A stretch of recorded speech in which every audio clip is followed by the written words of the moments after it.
Hello, my name is Nell and I have things to say. It's been a while since I last filmed a video. I've been pretty awful. I've been feeling pretty awful. In one of my previous videos, I talked about how I was getting an IUD insertion sometime.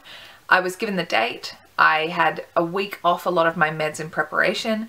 Then we got a call that it was postponed for 3 weeks. So I went back on full meds for 2 weeks, back off meds for 1 week, and then it was done last Monday and it's over and I'm very, very thankful. But it's been a really, really up and down month.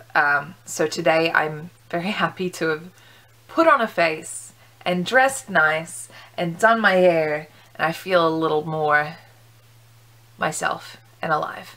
And today I want to talk about something that I think has a little bit of stigma for adults, and that is that I love stuffed animals, and not only do I love stuffed animals, but I need them in my life. And one of the most liberating things I've ever done is to admit that sometimes I need a stuffy with me, and there's no shame in that. This is Walter. He's my support monkey. He sleeps in bed with me, and sometimes I take him with me to therapy. He's kind of lost all his fluff here because I squeeze him. But he's beautiful. He just looks happy all the time. He looks a bit out of it, but I like that about him. And when I was doing my pre-admission clinic for my procedure, they said, do you have any other requests? And I said, I would like to bring my stuffed monkey with me, and I want him to stay with me as much as possible. And the anaesthetist was like, yeah, I'll write that down. We'll see what we can do. And I found that being very direct about it, of just saying, oh yeah, so I'd like a drink of water, I'd like my monkey, I'd like an extra cushion. Being very straightforward about it means that other people are straightforward about it.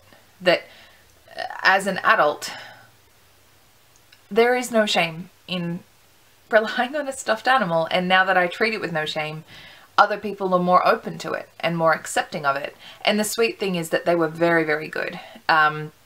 I told them when I was at pre-op that I want my monkey to stay with me as much as possible, and so they all like asked his name, and he was tucked into the hospital bed with me, and he was there in my arms when I was getting anesthetized, when I was getting the anesthetic, and then when I woke up he was still in my arms. I'm sure they moved him while they were doing the procedure, but he was with me the whole time, and I'm so glad that I was pretty strong in that, saying he needs to stay with me, otherwise I will get very, very anxious. I think a lot of people have the desire to have like a stuffy with them, and I know for me sometimes it's a bit more acceptable because you know, I have an autism diagnosis, and that kind of there's a bit of a childlikeness to some of autism where I think, no, I haven't grown out of needing my stuffed animals, so I'm just not going to. But I think a lot of adults probably wouldn't mind being able to just have a stuffy with them every now and again. And Walter's kind of big. Like, he's a chunky monkey. He's literally a chunky monkey. So when I'm in my study, I'll just get Gerald, because he's my study monkey. Now this is Gerald. I bought him when I moved out of home for the first time when I was 18, because I just needed a little bit of extra support, and I found him, and he's beautiful. Monkeys are my favorite animal. So he's gorgeous. So he came with me when I first moved out of home, and Walter I bought when I first moved into my flat here. And this is Ralph. He's my handbag monkey, and I keep him in my handbag because sometimes when I'm at a doctor's appointment, I just need to hold him. Sometimes when I'm out shopping, I just tuck him in my shirt, and he just kind of helps me calm down. This is Bimbo. He was the first monkey I bought when I was probably about like 6 or 7. And I love him because he's just a perfect size. But I love stuffies. This is Mally Moon, and they belong to my beautiful starmate hen. And they're having a little visit with me, and they live on my dressing table right now. This is Leslie. He lives on my couch. He was given to me by a beautiful, beautiful friend at church, and he's actually a really good like neck cushion, and I have him for when I'm feeling sad. You met Bartholomew in one of my previous videos when I was talking about some traumatic things. He's beautiful. I made him. This is Vera. I made her too. She's a bit of a cow, but she's very sweet, and she's moody. It's just that she's moody and judgmental, but I made her, and I've taken her out shopping with me. I also, on my bookshelves, I have my toys from when I was a kid, my little stuffies. I just have stuffed things everywhere. I love them. They make me feel good. They make me feel calm. They help me hold on to things. I'm not big on physical touch with other human beings, but stuffies help ground me. I'm 31, and I don't see any shame